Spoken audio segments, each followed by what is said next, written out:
BJP ಆರೋಪಗಳಿಗೆ ಕಾಂಗ್ರೆಸ್ನಿಂದ master stroke. Congress ಸರ್ಕಾರ ಹಿಂದೂ ವಿರೋಧಿ ಅಂತ ಪ್ರಚಾರ. ಒಂದು ಆದೇಶದ ಮೂಲಕ ಬಿಜೆಪಿಗೆ ಟಕ್ಕರ್ ಕೊಟ್ಟ ಸರ್ಕಾರ. ಬಿಜೆಪಿ ಆರೋಪಗಳಿಗೆ ಕಾಂಗ್ರೆಸ್ನಿಂದ ಮಾಸ್ಟರ್ ಸ್ಟ್ರೋಕ್.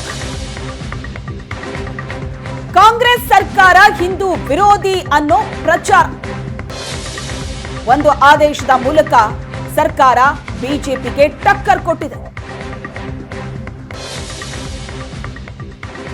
ಜನವರಿ 22ರಂದು ಎಲ್ಲ ಮುಜರಾಯಿ ದೇಗುಲಗಳಲ್ಲಿ ಮಹಾಮಂಗಳಾರತಿ. ಜನವರಿ 22ರಂದು ಅಯೋಧ್ಯೆಯಲ್ಲಿ ರಾಮನ ಪ್ರಾಣ ಪ್ರತಿಷ್ಠಾಪನೆ ಇದೆ. ಮುಜರಾಯಿ ಖಾತೆ ಸಚಿವ ರಾಮಲಿಂಗಾರೆಡ್ಡಿ ಸೂಚನೆ ಕೊಟ್ಟಿದ್ದಾರೆ. ಬಿಜೆಪಿ ಇಲ್ಲಿ ತನಕ ಮಾಡ್ತಾ ಇದ್ದಂತಹ ಆರೋಪಗಳಿಗೆ ಕಾಂಗ್ರೆಸ್ ಕೊಡ್ತಾ ಇರುವಂತಹ ಮಾಸ್ಟರ್ ಸ್ಟ್ರೋಕ್ ಇದು. ಕಾಂಗ್ರೆಸ್ ಸರ್ಕಾರ ಹಿಂದೂ ವಿರೋಧಿ ಸರ್ಕಾರ ಅಂತ ಒಂದು ಕಡೆ ಬಿಜೆಪಿ ಪ್ರಚಾರ ಮಾಡ್ತಾ ಇದೆ. ಆದರೆ ಕಾಂಗ್ರೆಸ್ ಸರ್ಕಾರ ತನ್ನ ಒಂದು ಆದೇಶದ ಮೂಲಕ ಬಿಜೆಪಿಗೆ ಟಕ್ಕರ್ ಕೊಡ್ತಾ ಇದೆ. ಏನದು ಹಾಗಾದ್ರೆ ಆದೇಶ? ಜನವರಿ 22ಕ್ಕೆ ಅಯೋಧ್ಯೆಯಲ್ಲಿ ರಾಮನ ಪ್ರಾಣ ಪ್ರತಿಷ್ಠಾಪನೆ ಇದೆ.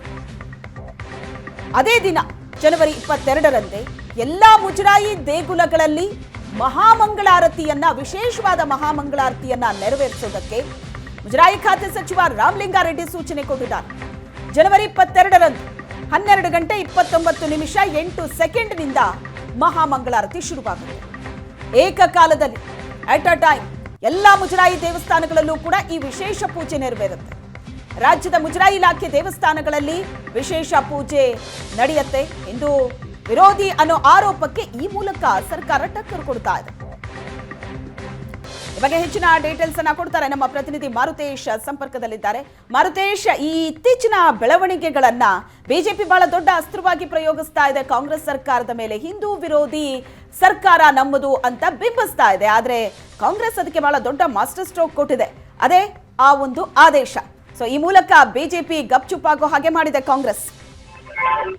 ಶ್ವೇತಾ, ನಿಜ. ಯಾಕಂದ್ರೆ ರಾಮ ಮಂದಿರದ ಉದ್ಘಾಟನೆಯ ವಿಚಾರಕ್ಕೆ ಸಂಬಂಧಪಟ್ಟಂತೆ ಕಾಂಗ್ರೆಸ್ನಲ್ಲಿ ಹಲವು ರೀತಿಯ ಗೊಂದಲಗಳಿದಾವೆ. ಒಂದು ಕಡೆ ಇಂಡಿಯಾ ಮೈತ್ರಿಕೂಟದಲ್ಲಿ ಇರುವಂತ ಕಾಂಗ್ರೆಸ್ ಈ ಒಂದು ಉದ್ಘಾಟನಾ ಕಾರ್ಯಕ್ರಮಕ್ಕೆ ಹೋಗ್ಬಾರ್ದು ಅನ್ನುವಂತಹ ಒತ್ತಡವನ್ನ ಅದರ ಜೊತೆ ಇರುವಂತಹ ಮಿತ್ರ ಪಕ್ಷಗಳು ಮಾಡ್ತಾ ಇದ್ದಾವೆ. ಕಾಂಗ್ರೆಸ್ನಲ್ಲಿ ಇರುವಂತಹ ಕೆಲ ನಾಯಕರುಗಳ ಬಗ್ಗೆಯೂ ಕೂಡ ಈ ರೀತಿಯಂತ ಗೊಂದಲಗಳಿದೆ. ಅಂದ್ರೆ ಹೋಗಬೇಕೋ ಬೇಡೋ ಉದ್ಘಾಟನೆ ಸಂದರ್ಭದಲ್ಲಿ ಅಂತ. ಜೊತೆಗೆ ರಾಜ್ಯದಲ್ಲೂ ಕೂಡ ಈಗಾಗಲೇ ಕರಸೇವಕರ ಬಂಧನ ವಿಚಾರ ಏನಿದೆ, ಇದನ್ನ ಇಟ್ಕೊಂಡು ಬಿಜೆಪಿ ಕಾಂಗ್ರೆಸ್ ಅನ್ನ ಹಿಂದೂ ವಿರೋಧಿ ಸರ್ಕಾರ ಅನ್ನುವಂತಹ ಒಂದು ಹಣೆಪಟ್ಟಿ ಕಟ್ಟುವಂತ ಪ್ರಯತ್ನಗಳನ್ನ ಮಾಡ್ತಾ ಇದೆ. ಅದರ ಭಾಗವಾಗಿ ಹಲವು ಅಭಿಯಾನಗಳನ್ನ ಮಾಡ್ತಾ ಇದೆ. ಇದರ ನಡುವೆ ಕಾಂಗ್ರೆಸ್ ಅದಕ್ಕೆ ಒಂದು ಮಾಸ್ಟರ್ ಸ್ಟ್ರೋಕ್ ಕೊಡುವಂತ ತೀರ್ಮಾನವನ್ನ ತೆಗೆದುಕೊಂಡಿದೆ. ಅಂದ್ರೆ ಪ್ರಾಣ ಪ್ರತಿಷ್ಠಾಪನೆಯ ದಿನ ಅಂದ್ರೆ ಜನವರಿ 22ನೇ ತಾರೀಕು 12 ಗಂಟೆ 29 ನಿಮಿಷಕ್ಕೆ ಪ್ರಾಣ ಪ್ರತಿಷ್ಠಾಪನೆಯ ಮಹಾಮಂಗಳಾರತಿ ಕೂಡ ಆಗುವಂತದ್ದು. ಆ ಸಂದರ್ಭದಲ್ಲಿ ಇಡೀ ರಾಜ್ಯಾದ್ಯಂತ ಮುಜರಾಯಿ ದೇಗುಲಗಳು ಯಾವ್ದಾವ್ದಿದಾವೋ ಎಲ್ಲಾ ಮುಜರಾಯಿ ದೇಗುಲಗಳಲ್ಲೂ ಕೂಡ ಈ ಪ್ರಾಣ ಪ್ರತಿಷ್ಠಾಪನೆಯ ಸಂದರ್ಭದಲ್ಲಿ ಮಹಾಮಂಗಳಾರತಿ ಮಾಡಬೇಕು ಅನ್ನುವಂತ ಒಂದು ಸೂಚನೆಯನ್ನ ಕೊಡಲಾಗಿದೆ.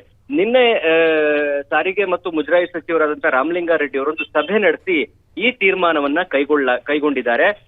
ಇದರ ಜೊತೆಗೆ ಅಧಿಕೃತವಾಗಿ ಆದೇಶ ಕೂಡ ನಾಳೆ ಹೊರಡಿಸುವಂತ ಸಾಧ್ಯತೆ ಇದೆ.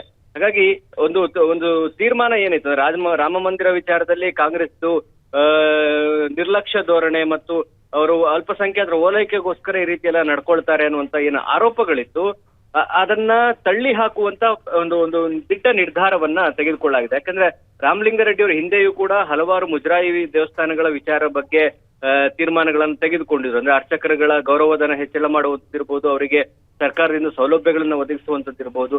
ಸೊ ಈ ರೀತಿಯಾದ ಹಲವಾರು ನಿರ್ಧಾರಗಳನ್ನು ತೆಗೆದುಕೊಂಡಿದ್ರು. ಆದ್ರೆ ರಾಮ ಮಂದಿರ ವಿಚಾರದಲ್ಲಿ ಕಾಂಗ್ರೆಸ್ನ ಹೈಕಮಾಂಡ್ ನಲ್ಲೂ ಕೂಡ ಒಂದು ಗೊಂದಲದ ಪರಿಸ್ಥಿತಿ ಇರುವಂತ ಸಂದರ್ಭದಲ್ಲಿ ರಾಜ್ಯದಲ್ಲಿ ಅದರ ಡ್ಯಾಮೇಜ್ ಕಂಟ್ರೋಲ್ ಮಾಡಲೇಬೇಕಾದಂತಹ ಪರಿಸ್ಥಿತಿ ಕಾಂಗ್ರೆಸ್ ಸರ್ಕಾರಕ್ಕೆ ಇತ್ತು.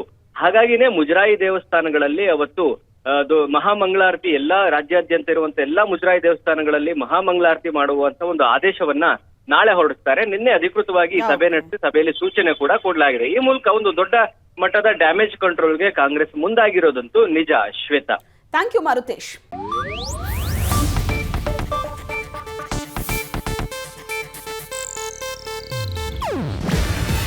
ಇದು ಏಷ್ಯಾನೆಟ್ ನ್ಯೂಸ್ ನೆಟ್ವರ್ಕ್ ಪ್ರಸ್ತುತಿ.